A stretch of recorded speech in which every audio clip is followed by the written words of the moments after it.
Te Tū Mataora ko rātou ngā big dogs, ko haimona, te rangatira o tēnei kapa.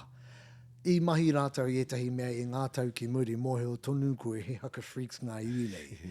I'm talking about haimona doing double patu demos, coming out, me ngā toki. They've always been doing some out the gate stuff. And mihi ana ki tō rātou maia, ki te at least ngama, ki te mahi etahi mea whakamiharo.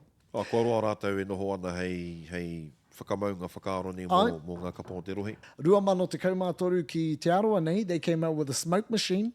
True. Yeah. Probably not the best one on an outdoor stage. Nei, te mea kaore tino kitea ka tere puhi o te au. I roto, that would have been mean. Okay. Change of venue. Some innovation. Innovation. Reka ngā kōrero, haere atu ki te YouTube o ara taua ki te mātaki i te roa ngātu o Haka Yarns.